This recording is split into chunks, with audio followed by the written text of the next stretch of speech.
Stuhr Museum is located on 3133 West US Highway 34 in Grand Island, Nebraska. The Stuhr Museum is open 7 days a week, except for Mondays in January, February, and March. Monday through Saturday, 9 to 5, Sundays 12 to 4, May 1st through Labor Day. Stuhr Building opens at 9 a.m. Historic railroad town and former Rotunda opens at 10 a.m. Farm Machinery Building open from 10 to 4 daily. Pawnee Earth Lodge and Road Ranche log cabins open weekends day after Labor Day, April 30th through April 30th. Stuhr Building opens at 9.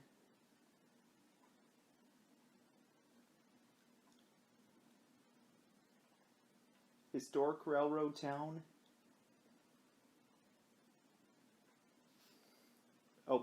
Stuhr Building opens at 9 a.m. The Fauner Rotunda opens at 10 a.m.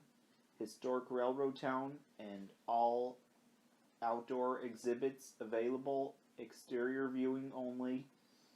Museum is closed New Year's Day, Thanksgiving, and Christmas and Easter. Also, the Stuhr Museum of the Prairie has so much to see and has old-time buildings such as a railroad depot, blacksmith shop, and dozens of exhibits including trains, and they used to give train rides on the museum grounds, which the tracks past this station are like abandoned now, which the Nebraska Midland Railroad and people who board the train in Railroad Town and a steam engine hauled the train. And Nebraska Midland Railroad was a narrow gauge railroad, 36-inch gauge steam line that was established in 1973 in North Platte, Nebraska. It operated only 1 year of passenger service there before having to look for a new base due to not being able to obtain the needed right-of-way. It then relocated to Stuhr Museum in Grand Island, Nebraska, and operated at least through the 1980s. Today, the Stuhr Museum doesn't have any train rides these days, but sometimes there are handcar rides and trains to view and see, mostly.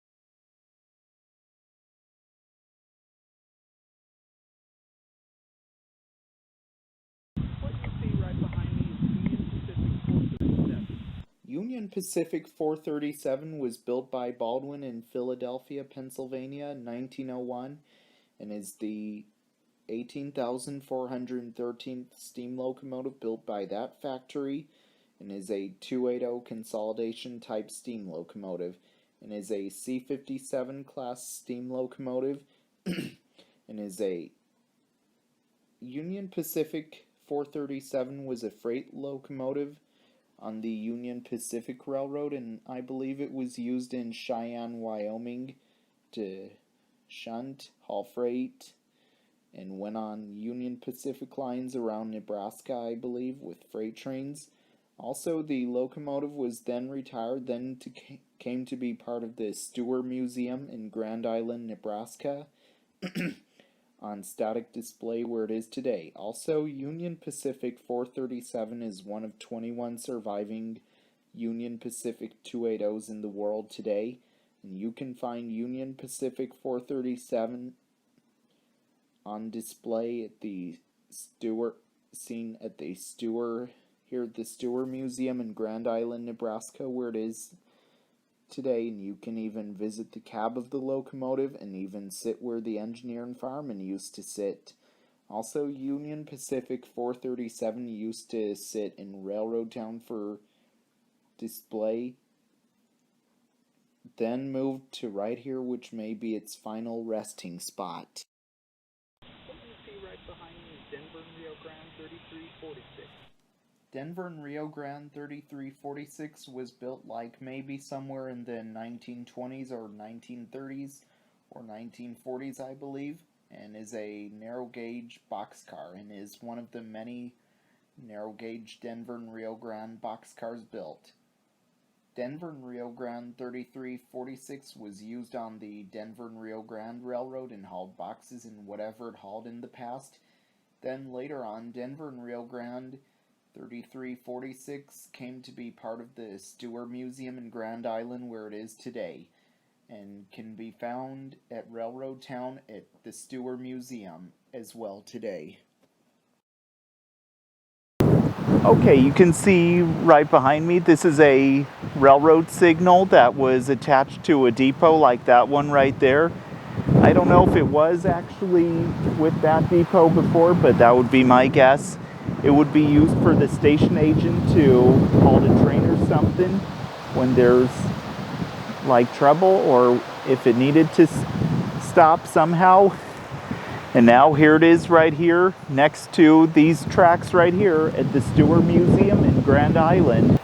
What you see right behind me is Chicago, Burlington, and Quincy 14038. Chicago, Burlington, and Quincy 14038 was built by the Chicago, Burlington, and Quincy Railroad Aurora shops in Aurora, Illinois in 1884 and is a wooden caboose. Originally, this car was numbered 127. This car was originally built to stand on standard gauge trucks because most of the system was standard gauge. It's been several years being coupled on the back end of freight trains on the railroad, and it served as the train crew's office where they would watch out for anything that would eventually go wrong. Then about 1904 it was renumbered 14038.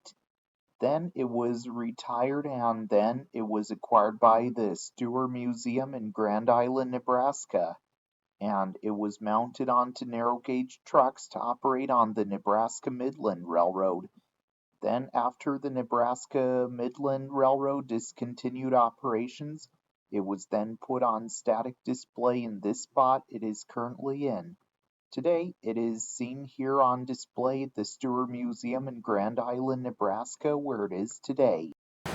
What you see right behind me is Denver and Rio Grande 5669. Denver and Rio Grande 5669 was built by American Car and Foundry in St. Charles, Missouri in 1904 and is a stock car. This car once hauled sheep from farms to whatever destination in the past on the Denver and Rio Grande. In 1926, it was subsequently rebuilt by the railroad shops in Alamosa, Colorado. Later, it was retired and it was then acquired by the Stuhr Museum in Grand Island, Nebraska. Also, it may have been in service on the Nebraska Midland Railroad.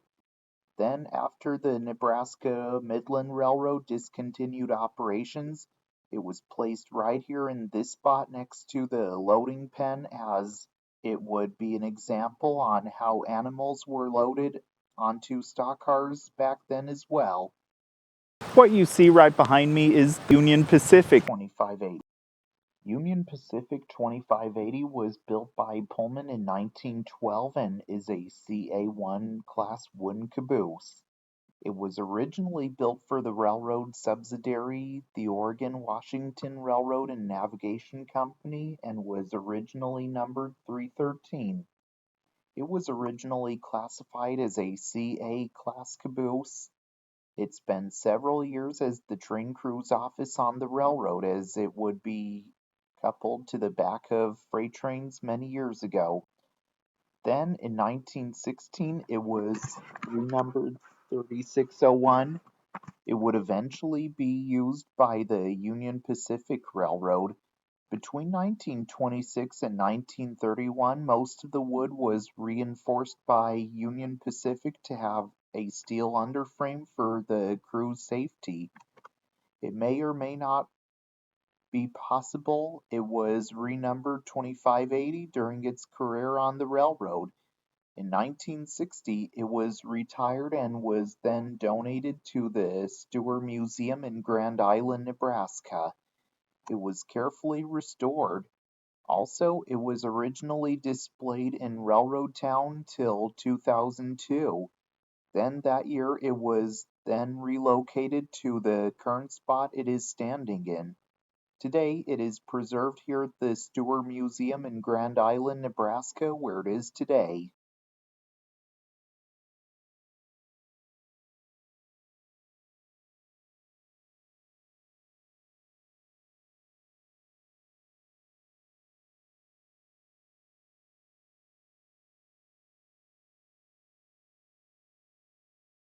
What you see right behind me is the Union Pacific passenger coach. The Union Pacific passenger car was built in 1872 and is a passenger car. This car is made of wood. This car spent several years being used on passenger trains many years ago. In 1922, it was then converted into a passenger car by the railroad subsidiary, the Grand Island Railroad, and it was likely converted for maintenance of way use. It was then placed into company service as a dining car or a boarding car for section hands, as it would transport workers from worksite to worksite doing regular track repair or rebuilding derailment damage across the system. It was then retired and was donated to the Stuhr Museum in Grand Island, Nebraska in the early 1960s by the Union Pacific Railroad. When it arrived on the site, it was originally displayed in Railroad Town. In 2002, it was moved to the current spot where it is on display today. Today, it can be found here at the Stuhr Museum in Grand Island, Nebraska, where it is seen today. Well, I hope you all enjoyed learning about trains with me today in Matthew Lapp Train Guy segment show. Also, I hope to see you all again in the next segment, and if you didn't subscribe to my channel yet, the subscribe button is just down below the video screen. And if you didn't give my Facebook page a like yet, here's where you'll want to go. And if you didn't give my Instagram page a follow yet, here's where you'll want to go as well. Also, be sure to get your merch at teesprings.com. Link is in the description box below, along with the Facebook and Instagram pages.